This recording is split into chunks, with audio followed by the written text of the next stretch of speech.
The rain came down in slow, deliberate sheets, the kind of London drizzle that didn't soak you all at once, but claimed you one drop at a time. Claire Whitmore stood outside the cracked glass door of a second-hand bookshop tucked between a pharmacy and a shuttered florist, her umbrella useless against the wind curling around her. She hadn't planned to stop. She never did anymore. But something in the window had caught her, the spine of a worn poetry volume leaning sideways on a crooked shelf. T.S. Eliot, 4 quartets. Claire pushed the door open. A bell above jingled like an afterthought. Inside, the scent of mildew, and old paper wrapped around her like a long-forgotten memory. Wooden shelves loomed tall, angled like crooked teeth, and books were stacked on every flat surface, including the floor. She didn't need another book. But she picked up the volume anyway. Her thumb slid along the pages as if reading by touch. When she reached the center, a folded slip of parchment dropped from the binding and landed at her feet like a feather. Claire hesitated. Then she crouched, picked it up, and opened it. The ink was smudged, likely from rain or tears. Only 4. Words signed with 2 initials. Come find what you lost. A.K. Her breath caught in her throat. It couldn't be meant for her. It wasn't even hers to find. Yet something about the moment, the stillness of the room, the patter of rain against fogged windows, the way her name could almost be written into the shape of the silence, made her fingers tighten around the note. The old shopkeeper looked up from behind a teetering stack of crossword collections and offered a grunt of a nod. Claire took out a few coins, left them on the counter, and stepped back into the rain. She hadn't planned to wander that far into Camden. She hadn't planned much of anything in months. Since Henry's death, life had become something she simply endured. A stretch of quiet mornings and louder nights, punctuated by aching questions she didn't have the energy to ask. But now she had a note. 4 words that felt heavier than grief, lighter than guilt. A call, maybe. A ghost, perhaps. Or simply, a trick of fate. A.K. The initials burned in her mind as she walked. Rain soaked through her sleeves. Her boots squeaked with every step. By the time she reached the bus stop, the sky had shifted into late afternoon gray. She looked down at the poetry book in her hand and the note tucked between the pages. Maybe it was nothing, but it felt like the beginning of something, or the continuation of a story she hadn't realized she was still inside. Claire boarded the bus. It rolled forward through puddles and streetlights. The city blurred outside her window as she whispered the words to herself again. Come find what you lost. The next morning, the sky was a dull pewter, clouds hanging low over London's skyline like a blanket not yet shaken out. Claire woke with the taste of dream still clinging to her throat. A memory she couldn't quite reach, something about waves and windows, and a man who looked at her like she was something fragile and holy. The note sat on her bedside table, weighed down by her glasses. A.K. Claire spent the morning searching, not for answers, she wasn't sure what those were anymore, but for meaning. She searched A.K. London online, flipped through local arts journals, and followed threads that went nowhere. It wasn't until she entered the name from the note with the word gallery that something sparked. Kerr and Comier, contemporary expressionist gallery tucked in a refurbished church just off Shoreditch High Street. Owner, Aidan Kerr, former poet, reclusive, rarely photographed. Known for curating artists who bled their truths onto canvas. She felt it then. That shiver down the spine. The quiet click of fate moving something into place. Claire stared at her, screened for a long moment, then stood and dressed slowly, scarf, coat, notebook tucked into her satchel. Her fingers hovered over the note before slipping it into the book once more. The gallery didn't have a sign. She almost missed it, a narrow door under a stone arch, with faint gold lettering on the glass. Kerr & Co. The windows were fogged. The rain had started again. Claire pushed the door open. Inside, time shifted. The gallery was hushed, lit with warm tones. No bright white sterility here, only the soft hum of floor lamps and the faint scent of oil paint and lavender. It was like stepping into a memory, one she couldn't place but instantly trusted. The first painting stopped her in her tracks. A girl standing in a field, wind in her hair, eyes closed as if listening to something only she could hear. Claire's heart ached unexpectedly. The brushwork was bold but gentle, each stroke like a whisper. She moved slowly through the space, each piece more intimate than the last. Portraits not of people, but of emotion. Love, yes. Grief, too. Silence made visible. Vulnerability exposed. At the back of the room stood a man. He leaned slightly on a cane, tall, composed, framed by a stained glass window that fractured the rainlight into soft blues and greens. He turned as she approached. Dark beard, tired but kind eyes, the sort of face you might forget if not for the way it looked directly into you. He said nothing at first. Then, "You found the note." Her breath caught. "You're Aiden Kerr?" He gave a small nod, studying her with quiet intensity. "And you're Claire Whitmore, Henry's wife." Her hands tightened around the strap of her bag. "How do you know that?" "I've seen you," he said gently, "in dreams, and in memories that aren't mine." Claire blinked. "Excuse me?" He stepped to the side and gestured toward a painting covered in linen. He removed the cloth. Underneath was a portrait of a woman standing in the rain, clutching a book to her chest. Her face turned slightly away, but the resemblance was undeniable. Was Claire. Painted months ago. "I painted this before I ever knew your name," Aiden said, voice almost reverent. "But I knew I had to find you." Claire stared at the canvas. Her face, her posture, her sadness, captured with frightening accuracy. She swallowed. "Why?" "Because," he said, stepping closer, "whatever you're trying to forget, I think I'm here to help you remember." The air in the gallery grew thick with silence. Claire stood before the painting that bore her likeness. Her image stared back at her, rain-soaked, distant, haunted. The version of herself she didn't show anyone. The woman she was when the lights went off and the world grew too quiet. "How did you paint this?" she asked, barely above a whisper. Aiden's expression remained unreadable, though something behind his eyes flickered, like recognition or apology. "I dreamt her for weeks, then months. I painted her before I even knew she was real." Claire stepped closer to the canvas, her breath fogging the air just in front of it. The brushwork was unflinching, every line honest, every shadow deliberate. "I don't believe in coincidence," Aiden said softly behind her. "But I do believe in connection. Unspoken, inexplicable things." Claire turned. "Have we met before?" "No," he replied, pausing. "Not in the way you mean." She narrowed her gaze, uncertain whether to walk out or stay.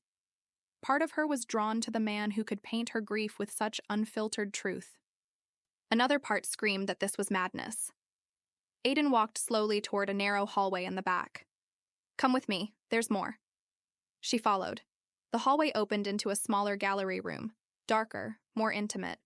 The walls were lined with portraits, all variations of the same woman at different ages. Some showed her laughing, others captured her crying, curled up in bed, sitting in a garden, even dancing alone in the rain. Each one felt like a moment stolen from Claire's past. "How is this possible?" she asked, her voice barely holding. Aiden leaned against the frame of the nearest door, watching her. "I didn't know who she was at first, but she kept appearing, in every stroke. It was like trying to forget a melody and hearing it again every night." Claire's fingers brushed one of the frames. Her face in this painting was softer, younger. She wore the green dress she remembered from her honeymoon. "You're painting my life," she said, stunned. "I thought I was painting mine," Aiden replied, "until I saw you." Claire turned toward him, suddenly aware of the magnetic stillness between them. "What do you want from me?" "I don't want anything," he said simply, "except maybe to understand why we're connected like this, and what it means." Claire stepped back, overwhelmed. She shook her head. This isn't possible. It's grief. Projection. I've lost someone. You're seeing that. You've lost a man, Aiden said gently. But you haven't lost yourself. Not yet. That's what these paintings are trying to show you.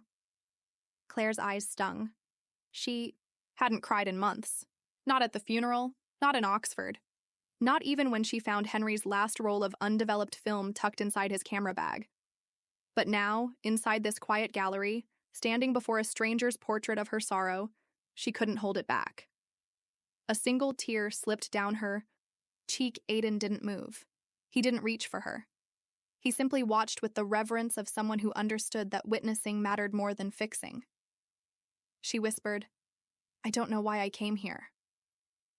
He answered, maybe you were meant to. The rain outside grew heavier, tapping against the stained glass windows like a heartbeat. Claire stood in the center of the room, between what was and what could be, between memory and mystery, between two lives, both trying to find a way forward. That night, Claire couldn't sleep. The streets below her rented flat in Islington hummed with distant voices and flickering headlights. But inside, all was still, except her thoughts, which spiraled like smoke. She sat cross-legged on the floor, an old wooden chest in front of her. Henry's chest. She had barely touched it since the day she returned from the hospital. Inside were his belongings, packed tightly in the haste of grief. His worn field notebook, his camera strap stained with desert dust, the last letter he never mailed, and a film canister. She rolled it between her fingers now, the weight of it small but heavy. Claire had always promised herself she'd develop it, when the time was right, but the right time never came. Now, under the pale lamplight, and the memory of Aiden Kerr's paintings, she felt the stirrings of something, readiness or recklessness, she wasn't sure. She placed the canister gently beside the chest and picked up Henry's notebook. His handwriting greeted her like a ghost. Slanted, precise. Syria, day 19. We heard shelling again today. The kids don't flinch anymore. That's what breaks me. Claire's voice echoes in my mind at night. I wish I could record it and tuck it in my pocket. Her throat tightened. I think I saw her again. Not Claire, but a woman who reminded me of her. Same sadness behind the smile. Is that how I'll remember her? As grief in motion? Claire stopped. The page trembled in her hands. Her fingers hovered over those last 4 words. Grief in motion. Aiden's paintings echoed in her mind, the way he had captured not just her face, but her spirit in stillness, as if he had stepped into a room inside her and painted the walls. Claire rose and retrieved the canister.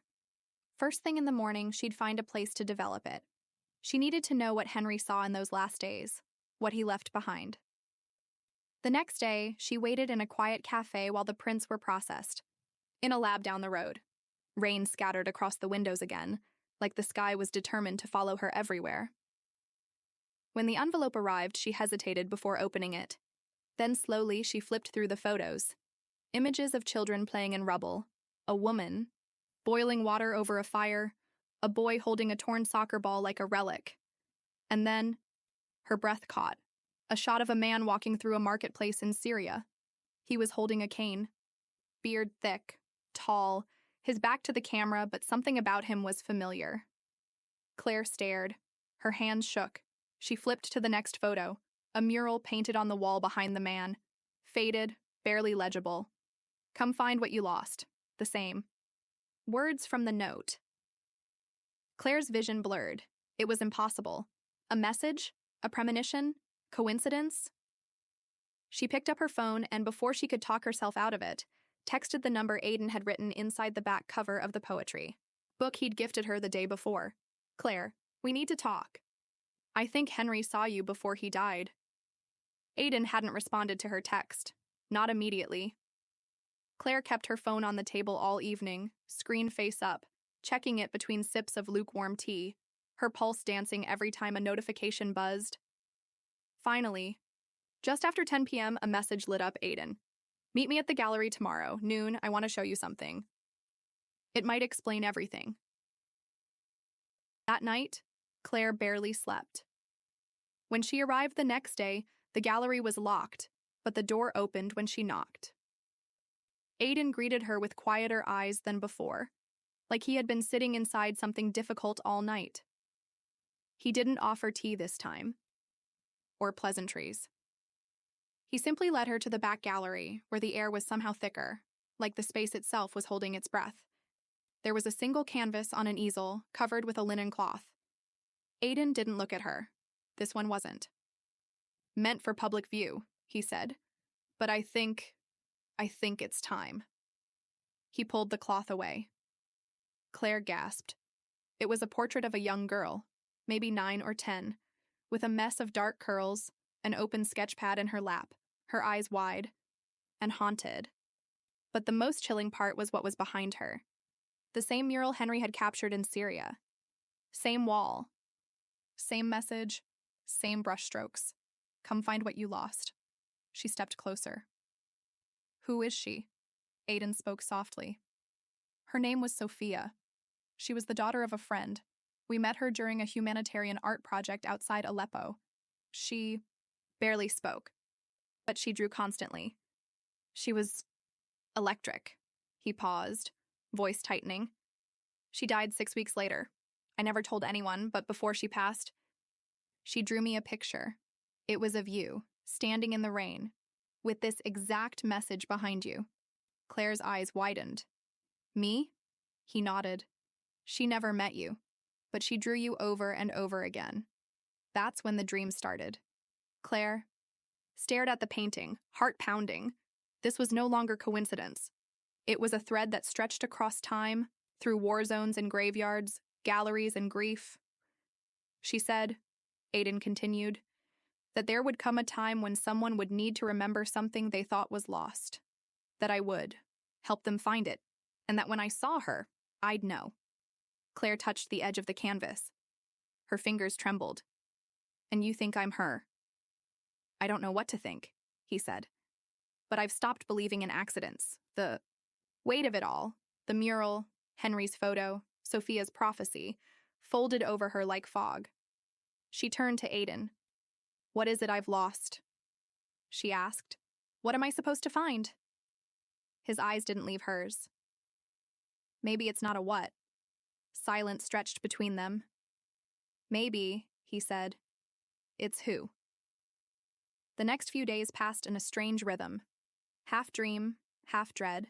Claire walked through London as if the city itself had become a map of unanswered questions. Brick walls reminded her of the Syrian mural. Crowded streets felt like memory corridors, and every face bore a flicker of something familiar. She kept returning to the photo of Aiden in Syria, the posture, the cane, the impossible mural, and she kept seeing Sophia's eyes in her dreams, deep, dark, and impossibly old. One evening, Aiden invited her to a rooftop in Camden, a private space above an abandoned studio where he used to paint. You'll want to see the sky tonight, he'd said on the phone. Claire arrived just after dusk, her breath fogging in the chill. Aiden stood near the edge, the glow of city lights soft on his face. He held 2 mugs of coffee and passed one to her.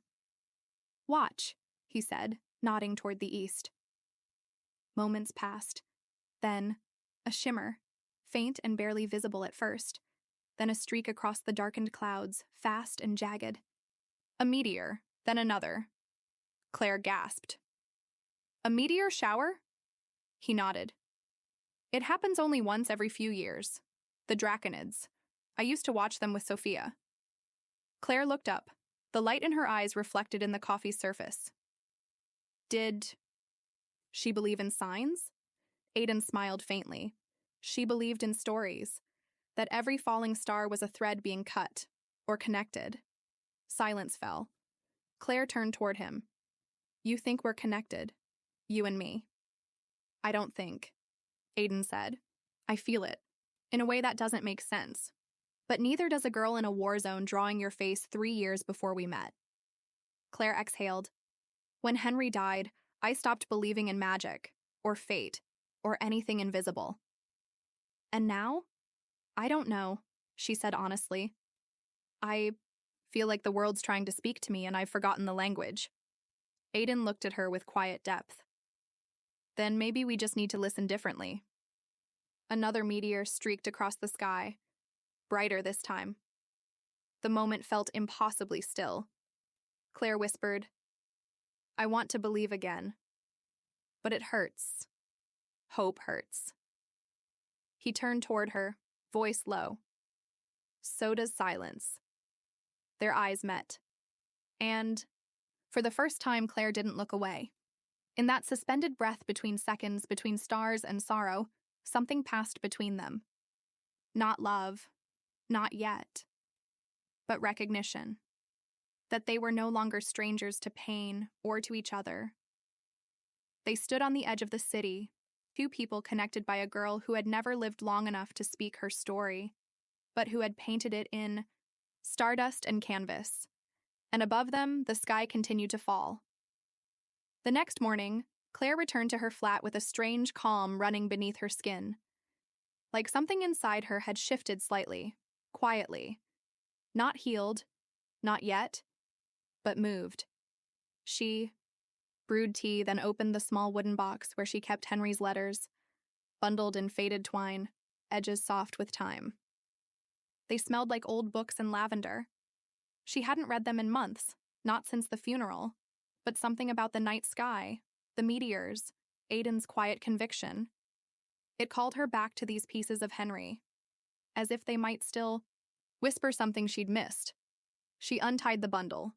Most letters were filled with his familiar wit and stubborn optimism. He described crumbling cities with the heart of a poet, children who laughed in the dark, sandstorms, music played through, cracked speakers, nights when the stars seemed too big to bear. But one letter was different. It was folded twice over, tucked between pages as if he'd hidden it from even himself. The paper was thicker, the ink smudged near the end. Claire, if you're reading this, then I've either made it back to you or I haven't. And I hate that I can't control which version of me you'll receive. But I need you to know. There was something I saw here. Something beautiful. And impossible. A girl named Sophia. A wall with your name hidden in brushstrokes. And a man. A painter. Who walked like he carried the weight of other people's pain on his shoulders. I know, this is bigger than just war. Or me. Or even us. If I don't make it home, I need you to keep looking. Not for me. For yourself. There's something waiting for you, Claire. Someone who sees you even when you can't see yourself. Don't close the book just because I'm not in the ending. All my love, forever. Claire's hands trembled. Her eyes burned. The tears came quietly, not like waves but like rain, soft, persistent, cleansing. She folded the letter back into its place, as reverently as if it were sacred scripture. It no longer felt like Henry was gone. He was just rerouted, moved into memory and meaning, into messages hidden in paint and stars and strangers. Later that evening, she walked to the gallery again. Aiden was already waiting outside, locking up. When he saw her, he didn't speak. He just searched her eyes as if something in them had changed. She held out the letter. He read it slowly, then looked at her. He knew. Claire nodded. He did. Aiden's voice was barely audible. And he left you breadcrumbs. No, Claire said, a small smile forming. He left me a map. They stood under a street lamp, its soft amber glow pooling between them, casting long shadows behind. London moved around them, but for a moment, they were outside of time. You were part of his goodbye, she whispered. Aiden shook his head gently. Or maybe he was part of our beginning. The days that followed felt like fragments of something that couldn't quite be pieced together. But Claire kept trying anyway. She found herself returning to Aiden's gallery with a new sense of purpose. Each painting, each image of her grief, felt less like a mirror and more like a map. Something guiding her to a place where she could finally ask the right questions. Her conversations with Aiden grew more frequent, and the silence between them lessened. But the unspoken bond remained, woven tight through their shared understanding of loss. One afternoon, Aiden took her back to the small gallery room, the one filled with paintings of her, frozen in moments of sorrow. There was a painting in the corner, slightly covered by an old canvas cloth. Claire could tell it was newer, different. There was a sense of light around it, warmth, almost as though it were an echo of something brighter. "What is this one?" she asked, pointing toward it. Aiden hesitated before pulling the cloth back. It was an image of a girl standing on a hillside, bathed in the soft glow of the early morning sun. Her figure was almost ethereal, her face softly lit, eyes closed, but her posture was open, full of hope. In the distance, there was a faint outline of a city, and around her were wildflowers, their colors vibrant against the earth tones of the background. Claire's heart skipped a beat. It was her, though somehow not her. Aiden watched her, a quiet understanding in his eyes. "That's Sophia, but also you." Claire blinked. "What do you mean?" "This painting isn't just of you," he said, voice low. "It's a reflection of the person you're still becoming. It's not about grief anymore. It's about the life after, the light that comes once the storm clears." Claire took a step closer, her breath catching in her throat. The resemblance was undeniable. But it wasn't just her face. It was the way the girl in the painting felt, like the weight of her grief had transformed into something else, something possible. "I don't understand," Claire whispered. "How do you see this? How can you see it?" Aiden paused, his eyes not leaving hers. "I don't know. It's like the canvas calls to me, Claire. It pulls me in. And when I paint, it's not just my hand moving, it's something more. Maybe it's your future, or maybe it's mine. Or maybe it's something that doesn't belong to either of us." She stood there for a long moment, trying to absorb the idea. The possibility that there was light after grief. That even amidst the ruins, there could be a new beginning. Her thoughts swirled around Henry, how he had once believed in her strength, believed that she could weather any storm. Even after everything, he had never let her give up hope. A tear slid down her cheek, but this time it wasn't from sadness. It was from the quiet release of something locked within her for so long. Aiden's voice broke through the silence. "I've seen this in you, Claire. I've seen it every time I paint you. You don't have to be stuck in the past. The future is waiting for you to choose it." She let the words sink in. After a long pause, Claire nodded. "I think I'm starting to believe that I'm starting to choose." For the first time in months, the weight of Henry's absence didn't feel so crushing. She felt his love, yes. His memory, yes. But there was something else stirring inside her, a small flame she had long since buried beneath grief. And for the first time in a long time, she didn't feel like she was walking through life with a piece of her soul missing. Claire turned to Aiden, her voice soft but firm. "Will you keep painting me? Even when I'm not sure who I am yet?" He smiled, a rare expression of warmth crossing his face. "I'll paint you, Claire. Every step, every change, until the day you find yourself again." The rain outside began to tap against the windows in a gentle rhythm, but for the first time, it felt like a lullaby instead of a storm. The following weeks moved like a slow dance, hesitant and tentative, but undeniably forward. Claire found herself waking up earlier, leaving her flat with a sense of purpose she hadn't felt in years. Aiden's quiet presence, his painting, his words, they all became anchors in the rising tide of her life. She began to see the city differently, as though it were part of her healing. The narrow streets of Islington, the wild green spaces of Hampstead Heath, the hustle of Soho, all of it had become a backdrop for something that was slowly unfolding in her heart, something she couldn't yet name, but could feel in the spaces between breaths. One evening, Aiden invited her to dinner. Nothing grand, just a simple meal at a small bistro near his studio. Claire arrived early, the last remnants of the evening sun lighting up the cobblestone streets as she walked toward the restaurant. Her hands were trembling slightly, not from nerves, but from a quiet excitement she couldn't explain.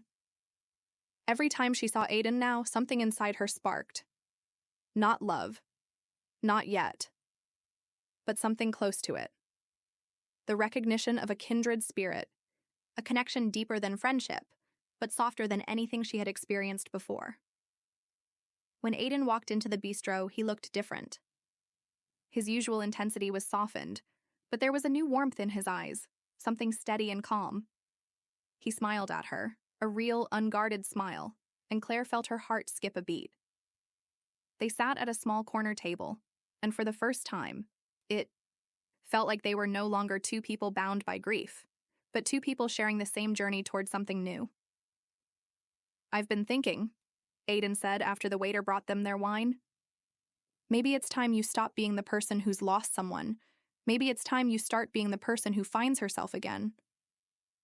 Claire's chest tightened, not from fear, but from the weight of those words. She had been the grieving widow for so long. She had worn that label like a shroud, but it no longer felt right.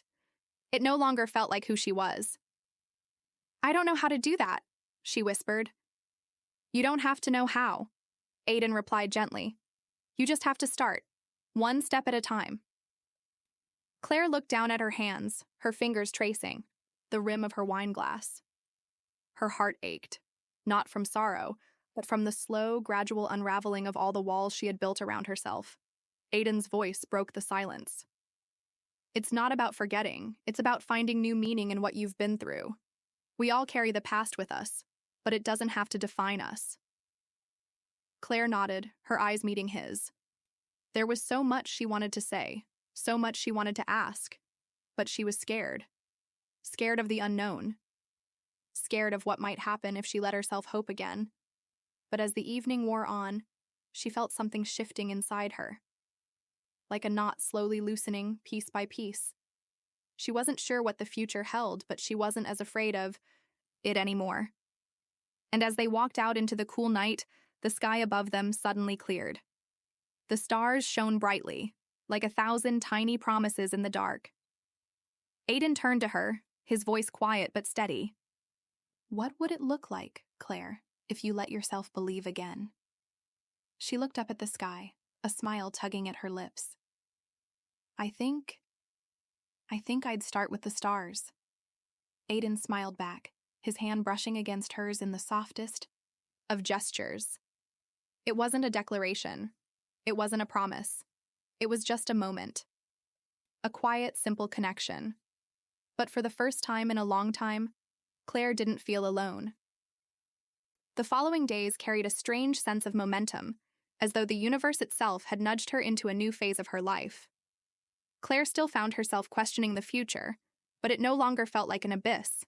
It felt like a road, winding, and uncertain, but with possibilities at every turn.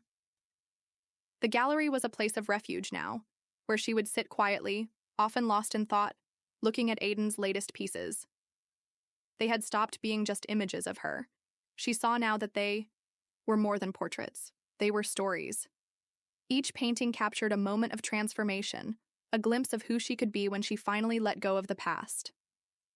On one of those afternoons, Aiden asked her to join him on an impromptu trip to the countryside, a small town on the outskirts of London, a retreat of sorts, a chance for her to see more of his world, to understand the quiet spaces he painted in, the quiet solitude he found when he needed to clear his head. The train ride was peaceful. The rhythmic chug of the engine and the rolling countryside provided a soothing backdrop. Claire sat by the window, watching the changing landscape pass by, her thoughts wandering. For the first time, she didn't feel weighed down by her past. The grief was still there, but it was no longer all-consuming. It was as if she had learned to live with it, instead of drowning in it. When they arrived at the small cottage where Aiden had been staying, Claire was taken aback by the serenity of the place. It was tucked away on a quiet hill, surrounded by fields of tall grass that swayed gently in the wind. The air smelled different here, fresher, cleaner. The sky was wide and open, the colors of the sunset spilling across the horizon in shades of orange, pink, and purple. Aiden had already unpacked, and the kettle was boiling when Claire walked into the small living room. A fire crackled softly in the hearth, casting warm shadows across the walls. He looked up from where he was arranging a few items on the table. "I thought we could paint tomorrow," he said, offering her a cup of tea. "Or just walk. Let the day unfold." Claire took the cup, the warmth soothing her fingers. I think I'd like to walk." Aiden smiled, and they spent the evening wandering through the fields, the cool breeze ruffling their hair as they talked about everything and nothing. It was in moments like this that Claire felt the shift inside her, a gentle unburdening, a steady unfolding of something that was always there but hidden beneath layers of sorrow. By the time the sun dipped below the horizon, Claire found herself standing in front of a small stone bridge that spanned a quiet stream. Aiden had wandered ahead, but Claire stood still, looking at the reflection of the stars in the water. "You ever wonder," she asked softly, "how much we change without realizing it?" Aiden turned back to her, his eyes reflecting the same, stars that twinkled in the sky above. "I think we change all the time, but we don't always see it until it's too late." "Is that a bad thing?" she asked. "Not always," he replied. "Sometimes change is the only way to move forward." Claire looked down at her hands, feeling the rough edges of her grief, but also the softening, the healing that had begun. She was ready to let go of the past, ready to embrace whatever future lay ahead, even if it was still unclear. "Maybe I'm ready to stop being afraid of what's next," she said quietly. Aiden took a step closer. "You're not alone, Claire. You never have been." They stood in silence for a long time, watching the water flow beneath the bridge, the stars shining brightly above them. There were no grand gestures, no sweeping declarations of love. There was just the quiet understanding that they were both on a path forward, together, but also apart, each carrying their own burdens and dreams.